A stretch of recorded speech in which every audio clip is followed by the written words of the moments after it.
WhatsApp guys and welcome to my YouTube channel. गर्मियों की छुट्टी आ रही है और आप कहीं ना कहीं जाने की सोचने लगे होंगे या सोच रहे होंगे। अगर आप लोग सोच रहे हैं कि आप केरल जाना चाहते हैं तो मैं आपको आज इस वीडियो में बताऊंगा केरल जाने से पहले कुछ ऐसी बातें जो आपको ध्यान रखनी चाहिए ताकि वो आपको हेल्प करे जब आप केरल की ट्रिप पे हों। अगर आपको मेरा ये वीडियो पसंद आए तो प्लीज़ इस वीडियो को लाइक करना, चैनल को सब्सक्राइब करना, सब्सक्राइब के बाजू में दी गई हुए बेल बटन को दबाना ना भूलें ताकि आपको अपडेट मिलती रहे मेरे हर एक नए वीडियो की। केरल काफ़ी साफ़ सुथरी स्टेट है ये इंडिया की, और यहाँ का लिटरेसी रेट भी 98% है जो हमारे इंडिया में किसी भी स्टेट के मुकाबले सबसे ज़्यादा है।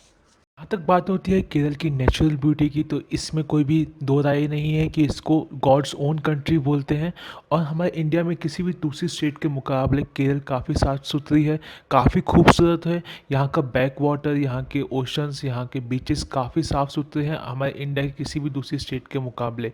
तो गर्मियों की छुट्टियों में एक बार यहाँ पे जाना बनता है क्योंकि कम लोग, ज़्यादा खूबसूरती, ज़्यादा मज़ा।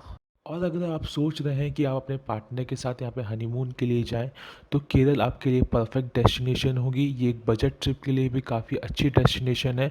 काफ़ी सारी साइट्स यहाँ पे पैकेजेस निकालती है केरल के हनीमून ट्रैवल के लिए। तो ये होगी परफेक्ट डेस्टिनेशन आपके फ्यूचर के बारे में सोचने के लिए, साथ में अपने पार्टनर के साथ कुछ रोमांटिक पल गुजारने के लिए भी।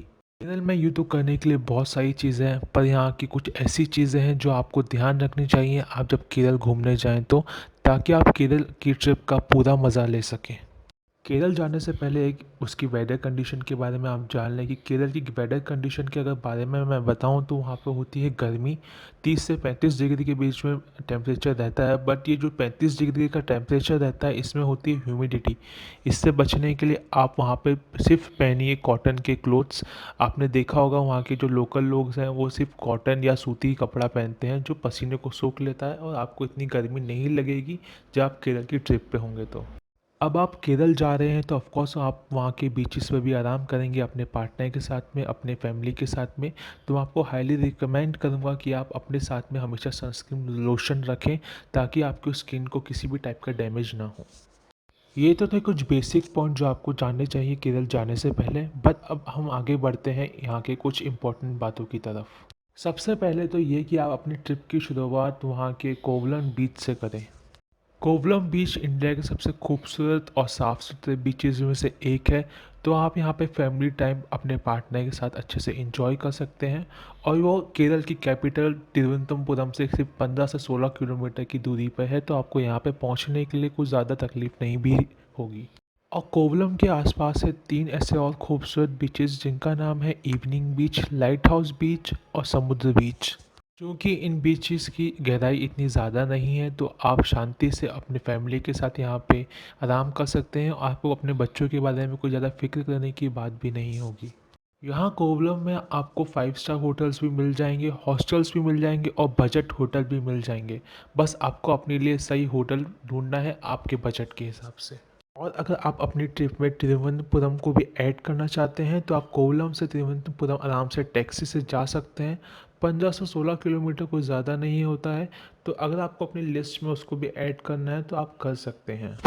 अब इसके अलावा अगर हम अलेप्पी की बात करें अब तो एलेप्पी अपनी मशहूर है अपने बैक वाटर्स के लिए। वहाँ के जो खूबसूरत लंबे बैक वाटर्स, वहाँ के फार्म से गुज़रते हुए, पाम ट्रीज से गुज़रते हुए, अगर आप अपने पार्टनर के साथ में कुछ क्वालिटी टाइम बिताना चाहते हैं तो आप वहाँ पे हाउस बोट बुक कर सकते हैं अपने पूरे स्टे के लिए।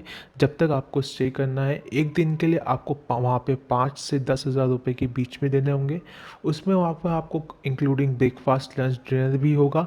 एक रोमांटिक टाइम अगर आपको स्पेंड करना है तो ये मेरे हिसाब से इतने पैसे खर्च करने में कोई भी हर्ज नहीं है, क्योंकि क्वालिटी टाइम इम्पॉर्टेंट होता है जब आप अपने पार्टनर के साथ में कहीं पर भी घूमने जाते हैं तो। एक और सबसे अच्छी बात है केरल की ये कि आप वहाँ के सबसे बड़े business capital, business hub Kochi में भी जा सकते हैं और वहाँ की खूबसूरती भी देख सकते हैं। कोची में वर्ल्ड का सबसे बड़ा नेचुरल हार्बर भी है जो आप सिर्फ कोची में ही देख सकते हैं। आपको इससे बड़ा हार्बर वर्ल्ड में कहीं पर भी नहीं मिलेगा। और अगर आप कोची जाना चाहते हैं एलेप्पी से तो आप अपने लिए कार भी रेंट पे ले सकते हैं जो आपको कोची अभी काफ़ी आराम से एक अच्छे टाइम के अंदर पहुंचा देगी। यहाँ पे काफ़ी सारी फेमस जगह है, जैसे कि आप कोची के हार्बर हाउस से लेके बोट में बैठे बैठे उनके बैक वाटर्स में काफ़ी दूसरी चीज़ें भी देख सकते हैं थ्रू आउट द जर्नी। और जब आप बोट से सैर कर रहे होंगे तो आपको दिखेंगी खूबसूरत मछलियाँ और डॉल्फिन्स भी। साथ ही कोच्चि में घूमने के लिए और भी काफ़ी जगह हैं, जैसे कि डच पैलेस जो पुर्तगालीज ने बनाया था 1500 सेंचुरी के आसपास। उन्होंने ये बना के गिफ्ट किया था केरल के राजा को। तीसरी जो सबसे केरल की फ़ेमस चीज़ है वो है केरल की आयुर्वेदिक मसाज। पर मैं आपको रिकमेंड करूँगा कि आप उन्हीं जगहों पर मसाज लेने जाएँ जो गवर्नमेंट से जिनको सर्टिफिकेट मिला हो, जो ऑथेंटिक हो वहाँ के लिए। किसी भी ऐसी वैसी मसाज प्लेस पे ना जाएँ, क्योंकि मसाज कराना आपके लिए बॉडी के लिए काफ़ी अच्छा होता है। और कभी कभी अगर आप उल्टी सीधी जगह पर जाएंगे तो आपकी बॉडी के लिए काफ़ी ख़राब भी हो सकता है। तो इस बात का ध्यान रखें, वहाँ पर जाके आयुर्वेदिक मसाज एक बार ज़रूर लें। और अगर अब बात करें केरल में शॉपिंग के मामले में, तो शॉपिंग के मामले में यहाँ पर आपको कई प्रकार की साड़ीज़ मिल जाएंगी, कॉटन साड़ी जिसमें आपकी पार्टनर या आपकी वाइफ काफ़ी इंटरेस्ट होगी।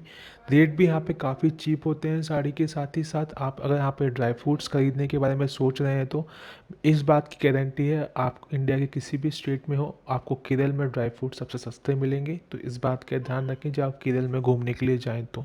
ड्राई फ्रूट के साथ आपको मसाले भी यहाँ पे काफ़ी सस्ते मिलेंगे। और जहाँ तक बात होती है यहाँ की फूड कुज़ीन की, तो वेज हो या नॉन वेज हो, दोनों ही यहाँ के बहुत अच्छे हैं, बहुत ही स्वादिष्ट होते हैं। आप नॉर्थ इंडिया में भी बैठ के साउथ इंडिया खाते ही हैं। अगर आप साउथ इंडियन जाएंगे तो ऑफ कोर्स एक बार वहाँ आपकी ऑथेंटिक डिश ज़रूर ट्राई कीजिए।